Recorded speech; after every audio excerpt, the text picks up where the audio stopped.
Have you done your clickety-clack? You're all good, mate, yeah. Right. Hello and welcome to the Basement Sessions here at All Saints with me, Christopher Tubbs. Today I have someone very special. Well, two people, very special people in the world of the discoid, the dubby, and the generally undergroundly fabulous. Terrible description. But also two guys who kind of, for a lot of people, represent the resurgence of disco in the last few years. And these two people are, of course, Dan and Conrad from the Idjut Boys. Fellas. Hello. So, how's it going? First and foremost? It's going. It's going well, yeah. I feel. Thanks for putting me straight on that. Excellent, excellent. So, first up, where are you guys from originally? I'm from Cambridge, and that's sort of 60 miles from London. University town, lots of students wearing nice short skirts, and you're punting. Punting there. Much lots punting. of posh people, and lots of education. Agwan. Yeah. And you're from Clear Codisfax, aren't you, mate? Very, very close, yes. Sunderland, which is about 246 miles. Nice, sorry. As the crow flies. From London, which is not really an educational town and not really much punting. But other stuff. And I left Sunderland and moved to Cambridge. Not for the education, I might add. I thought the university was a little, not quite good enough. But anyway. So what? Good parties, though. Good parties. Yes. And so were you into the music, Conrad, that you're into now? Were you sort of into disco from the get-go? Yeah, I guess so. I liked, when I was 13 and in Spain, ABBA was brilliant. And and then just the music from nightclubs, and I'm old enough to be when the music in nightclubs was everything. It wasn't just like this style. Do not deviate. Do not pass into the realms of being interesting. Stay boring. Yeah.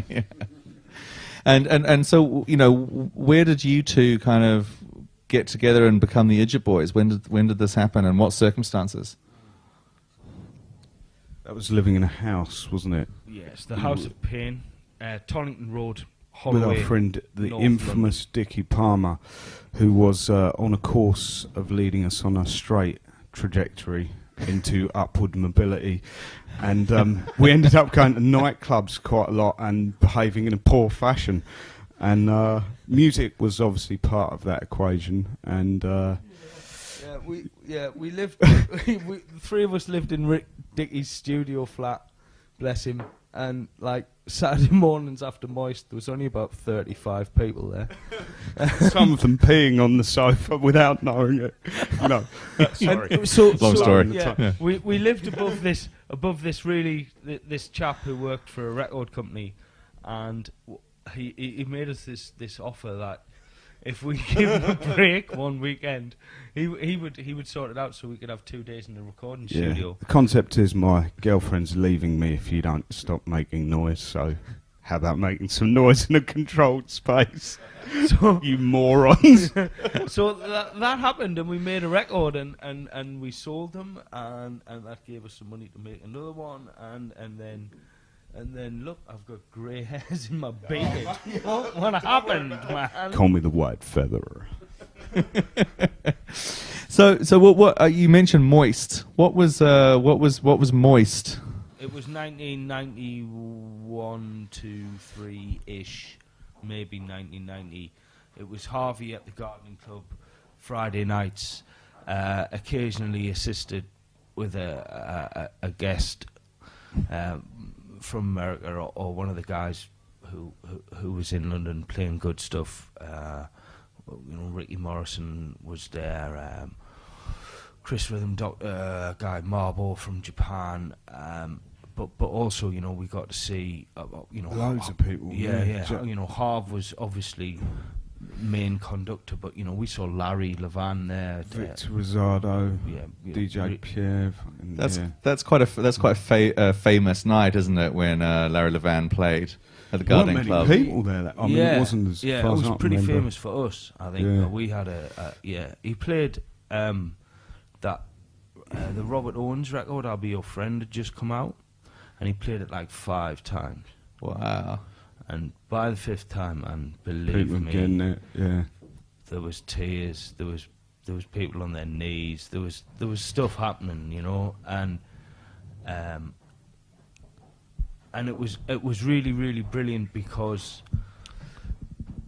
it was also fresh to us, and the music was also fresh and new, and it was really, really a super exciting time, and I think it propelled loads of people from the state of actually being on a dance floor to actually going out and doing something for themselves.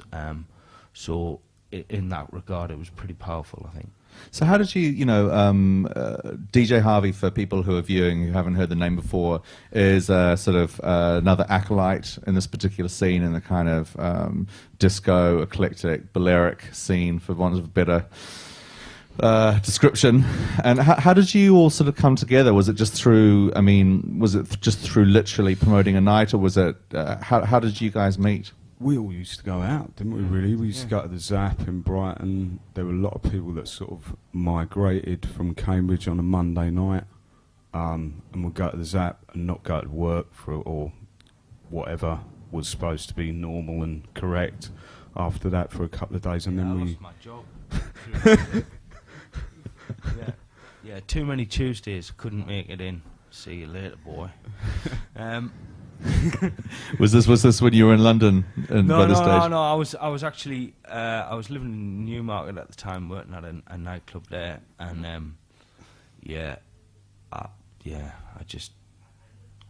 I was more involved in going out and having a party than trying to have a job, really, which was bad at the time, and I'm sorry for the people who were employing me and stuff.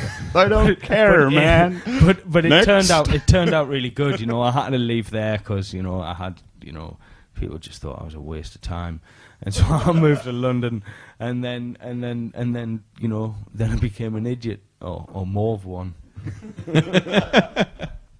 So what was that, at what point in this sort of timeline, arriving in London, Moist, when did you start doing your own nights?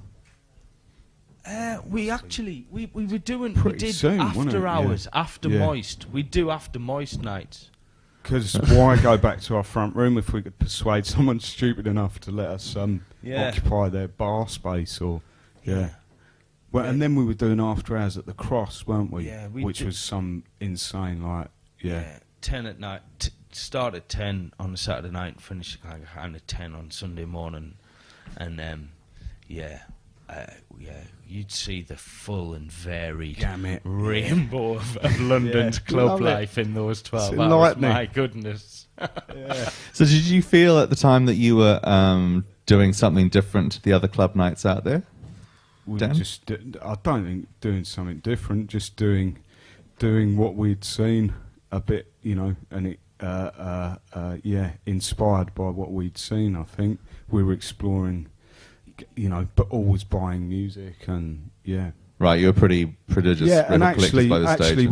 and also just within the sort of circle of friends we had, various people offered, wanted to, had the inclination and something to bring to the table. So it was like load of friends putting on the party, really.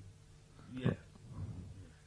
So what when you look back on those days, what were the kind of what sort of situations and stories come to mind that for people watching really kind of paint a picture of what it was like at that time? Look at me now. This is what happens. This is what happens when you delve into the acid house, I'm telling you.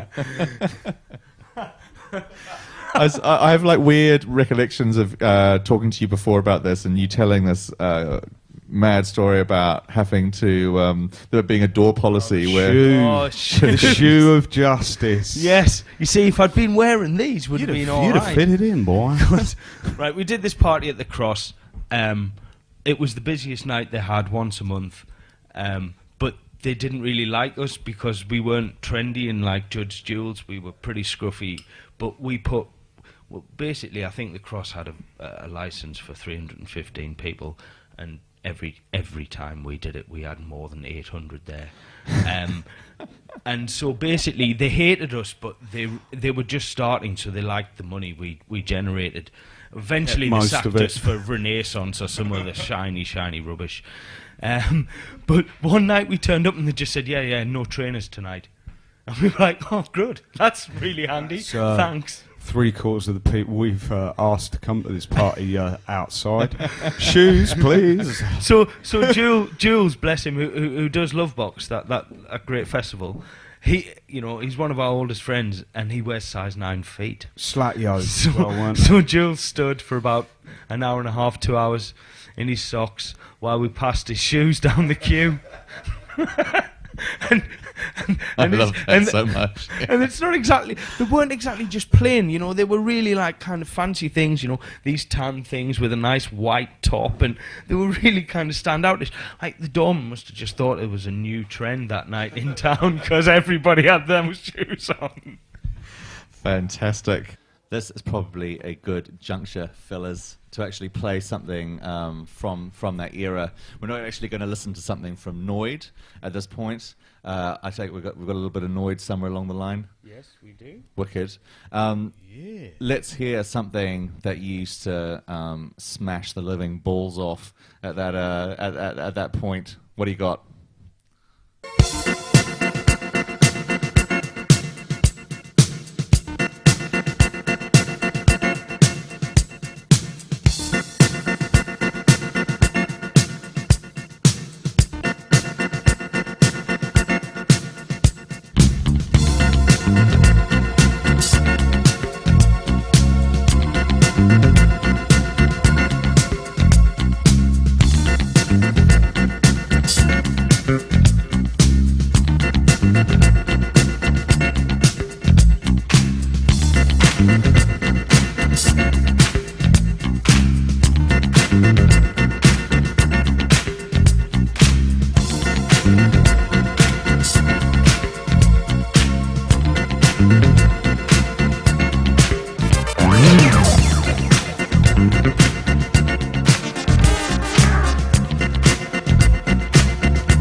Can you, Conrad, fill us in on a little something about this record?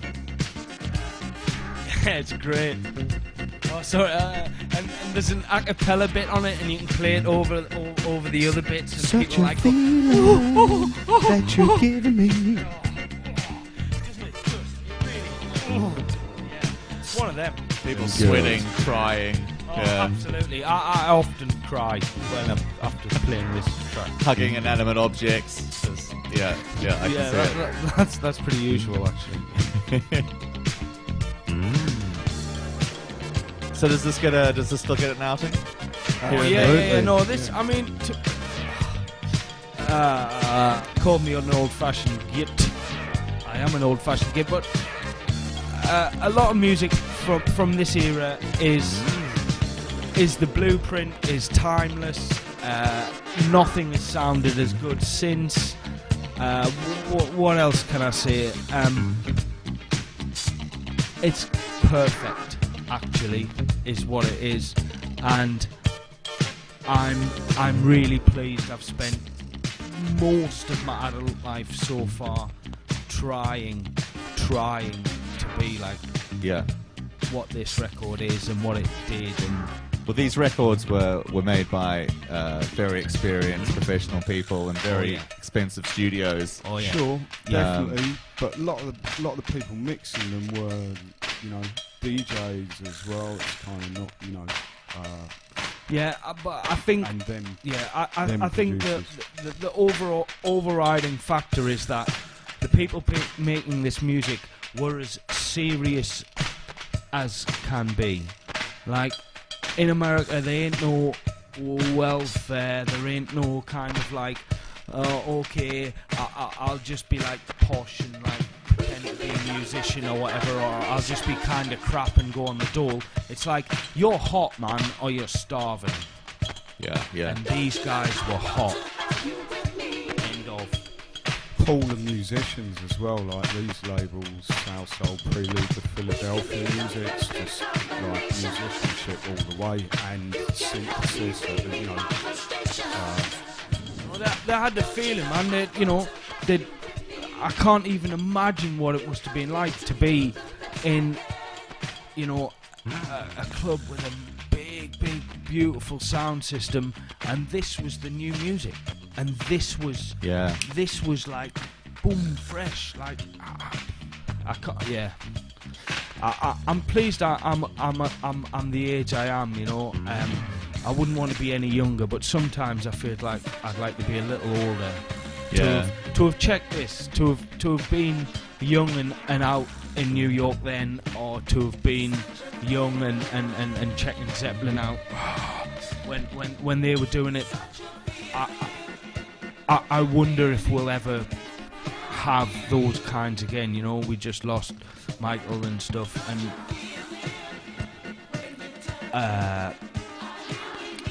I believe there's always new, exciting, brilliant, fresh things. Always, every day. But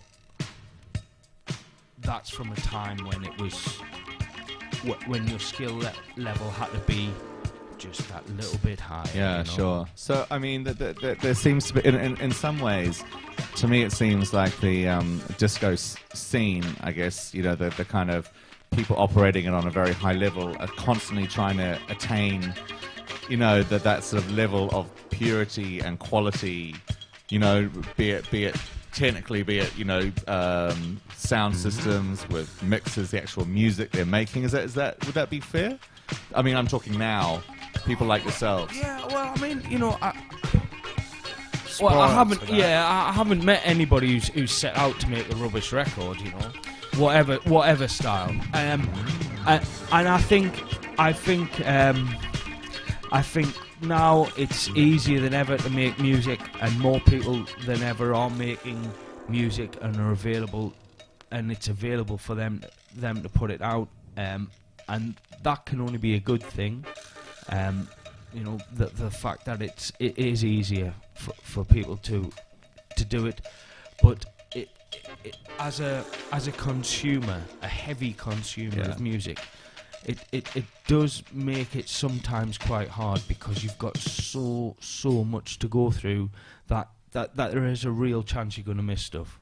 Yeah, yeah. And it's not, you know, and you know, as DJs, it's down to us. You know, that's our job. You know, we got to search, we got to dig, we got to find them things, them records that make, you know, when you play special, different to you, and the same the other way around. And I'm a bit wary, you know, as somebody who uses, you know, sites like Juno and stuff.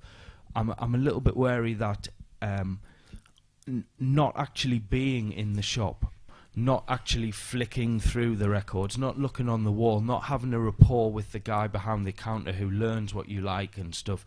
I think, you know, you can miss more and more. So it's cool, there's more and more available, but you know, we have to be careful. We have to support record shops. Yeah, yeah.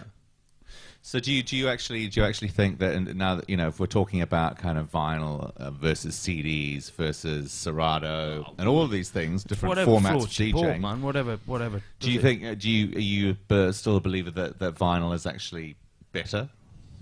Vinyl's a pain in the arse to carry around, and loads of, you know, ain't that the truth? And loads of things are set up. You know, CDs sound on a modern club is set up. You'll hear CDs sound, you know, twice the volume of records, but records still sound great. It's it's a shame. It will be a shame if records become redundant. Yeah. I think. So for you guys, you know, I mean, as DJs, where is the best place? You know, where is your favorite place in the world to play records? Japan. Yeah. What why? Whole aesthetic. Yeah, really, innit? loads of reasons. There's still a real culture of the love of the dance, of being really into music. It's not just a soundtrack to your Saturday night drug taking. That really isn't. Or money. Yeah. You know, that really isn't the thing there. And you know, we're lucky. We get to go twice a year, some years, most years, and it feels really special. You get to do so in a year. You know, we play 12 shows there, and it feels special and amazing. And maybe part of that's because we're 12,000 miles from there, and you know, we're not there all of the time, but we're made to feel very, very welcome. And the parties that Haggy, bless him, and all them guys at 100 Birds, the parties they throw for us and organise for us to play, they're proper intense parties, and people are there for the music. We play for up to 14 hours. 14 hours? Yeah, so we really get to do what we like to do, you know, which is start playing music to people setting up the bar, and then playing music to the people sweeping the dance floor at the end of the night. And all of that is the night. All of that is important. From when you've got that amount of time, you can go heavy with techno. You can play. I mean, God, you know, we play Paul Anka ballads. We play Barbara Streisand. Anything is possible. People want to dance. People want to go out and have a good time. And when they're not so much driven by fashion or other things, they're just free to enjoy themselves, and they tend to do that. That's why Japan's better. I always think of sort of, not that obviously that I was there, but kind of early mid 80s New York, and just the sort of splash of color and creativity that you'd see in a room, you know, just how amazing people looked was as kind of visceral in a way as what you were hearing coming out of the speakers, I guess, in some way. Yeah, I mean, there's always colour, isn't there, in clubs, but some places are more colourful than others. The gay clubs, we've done a bit of playing in gay clubs, and yeah, there's always colour there. Always lots of that, lots of inspirational people, lots of disparate characters, you know, kind of, yeah. Well, you know, a lot of the music we that's base our its stuff background, on, isn't it? That's its fully kind of background, you know. The place it was heard was in gay clubs, and you know, generally, you know, Hispanic and black ones as well. You know, it's kind of funny us being like, you know, pasty white boys from London. Yeah. So, but going back to Japan for a second, I mean, what do you think? What do you think it is in the kind of Japanese psyche that makes them so keen, so passionate about left field music and about quality? And they're passionate about whatever they're into, really, aren't they? It's just an attention to detail, you know, and that whatever they're into, they'll do it to its fullest extent, and examine it and dissect it as closely as possible, you know, and put it back together. Yeah, have a colourful scene. Just, you know, walk down one of the, you know, fashion shopping streets in Tokyo or Osaka, man. You'll see some colour. Like, yeah. You know, everybody's got a style. Everybody's throwing it down, and it makes you just happy. You know, watching all these people being so convinced about what they're into. It's just a wonderful thing. Yeah. So but people who come to your nights in Tokyo, are they just dancers? They come prepared to dance. Kind of. It's funny, like you were saying a minute ago. You definitely get the feeling in clubs in Japan. I don't know if it's a bit hard to nail it, but there's less of that. People are going out and they care what they look like, but it's a bit more loose. There's a bit less maybe attention to that, and a bit more freedom. A bit more. We're at the dance, you know. Yeah. And we're not really. we're not really inhibited around other people if they don't look or dress the same as us. Sure. That's cool. We're at the dance. Let's go. You know, that's the other thing when we play there. Obviously, we enjoy playing. We get the benefit of playing for a long time, but people just turn up.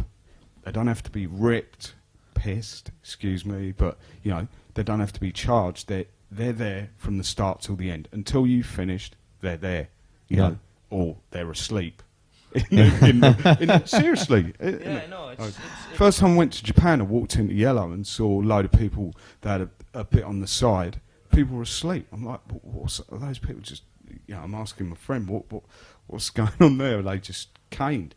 No, they're sleeping. They're waiting for the tube to start up in the morning. But, you know, it's okay. Fall asleep in a club. Man, it's an often tried concept by us, actually.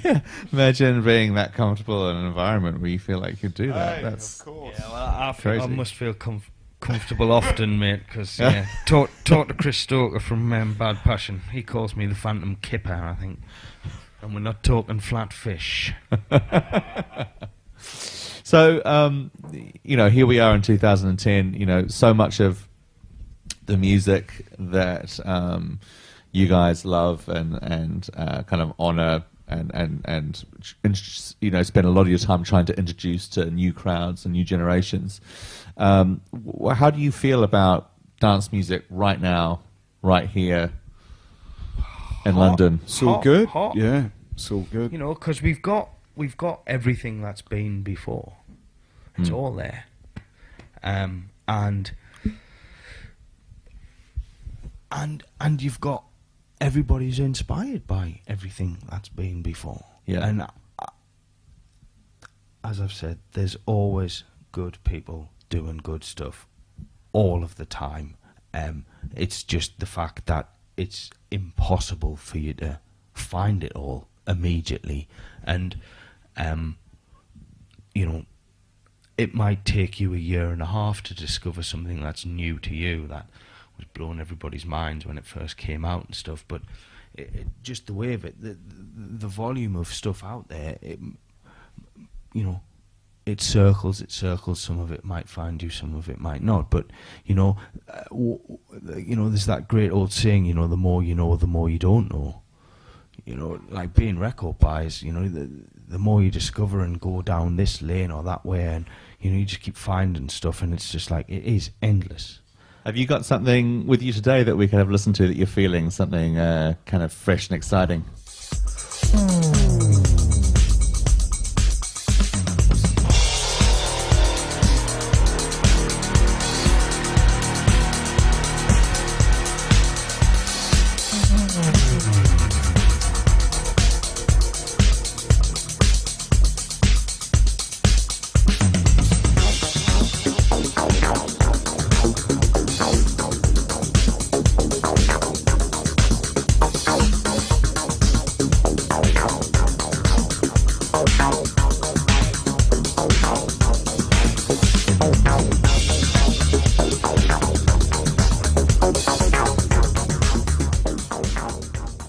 You know, a lot of people know you, aside from your DJ sets, obviously, know you for your remixes and your edits, but I'd say these days, specifically your remixes.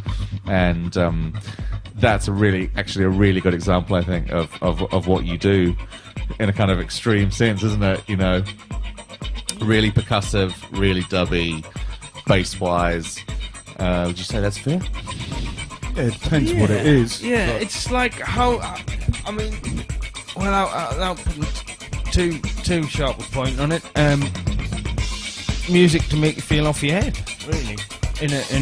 Yeah. We want to make you feel high when you're not. Yeah. I'd say that's fair. I think you succeed. Definitely. So what's you know, someone was saying to me the other day. That's right, I was asking them about if they'd heard your remix of the Ananda Project, Moments Before Dreaming, which I love, which I play all the time. Whoever's watching this needs to check that out. Ananda Project, Moment Before Dreaming, amazing. Just one second, is that King Street on Night Grooves? Easy. Yeah. Easy. You're someone else, man. Get that check in the post. Oh, really? No, they paid us. No, thank you very much. But you didn't actually send us a record. Quite like one, please. It's terrible. So, the person I was telling about this, right, was basically, saying, no, I've got, a lot of Idjut Boys remixes I love. When are we going to hear some original material? Yeah, it's coming. It's coming. We've just been, that's our whole focus of everything is an album of stuff of new material from us for Small Town Super Sound in Norway. The thing we did, the label we did the Neanderthals record for. We think we might have just finished the first single. It's only taken 2 years, so we're not quite sure if we're finished. I don't mean that seriously. We've got many versions of this now, and I think what we might do is just give 50 of them to Joachim and say, you sort it out. Go get down the job, Santa boys. So you can, are you the kind of artist that can actually hand it over to a label and go, do you know what? Can you go away and make some selections there? Oh, with this one, we've got loads of versions, and his judgment's good. I think with that, he likes that track, doesn't he? Yeah, no, he's into it. We would never hand over. We've had too many experience of handing people 2 mixes of something and going, this is the one, man. Make sure you do this one, and they do the other one.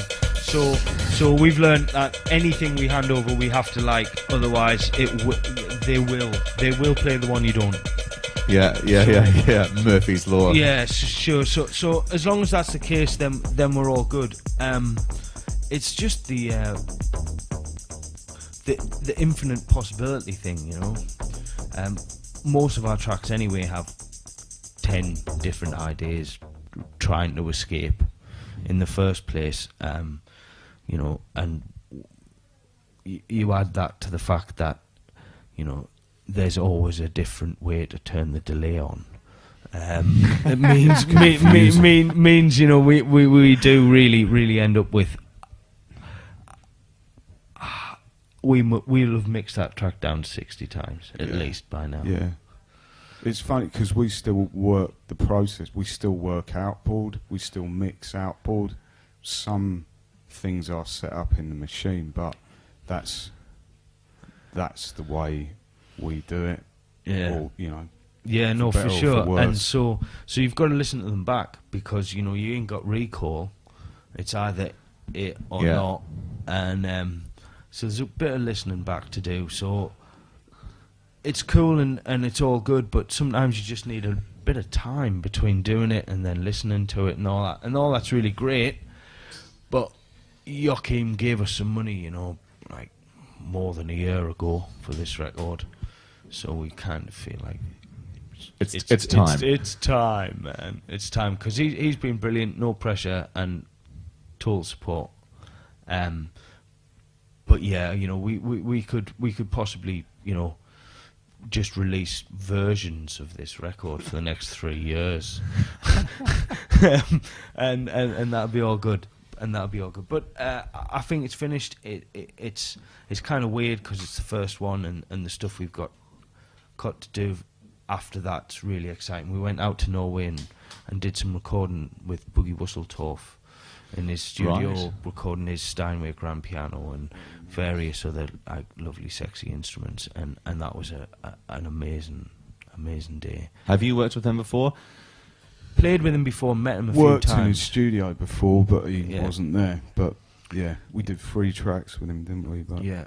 Total dude, and yeah, brilliant musician. Humbling talent, a real humbling talent. Yeah. Those tracks will be out in the next 10 years, folks. Hopefully 10 to 15. Stay tuned. Can we please hear something else that you've done recently? I'm just dying to kind of hear something that's a little fresh off the press. All right. Or not even pressed yet, preferably. Okay. While you're going down for love,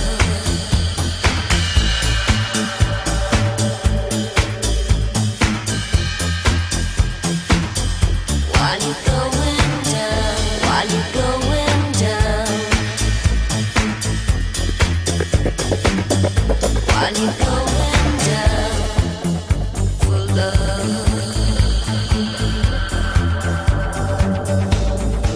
Is this? I mean, you know, I know you're not there yet completely with the album, but this sounds like a kind of potential single to me.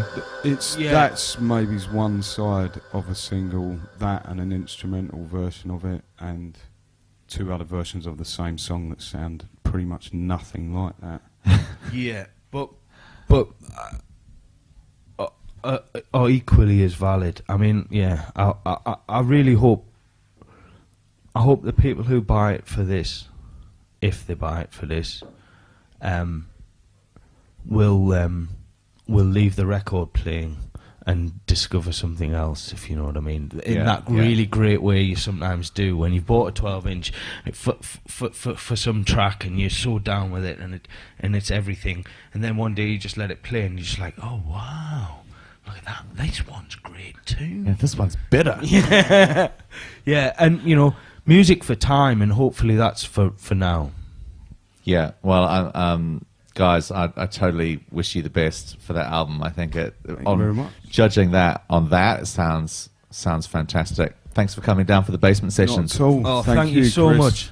Nice. Sir, bless you. Ladies and Brilliant. gentlemen, I give you the Idjut Boys.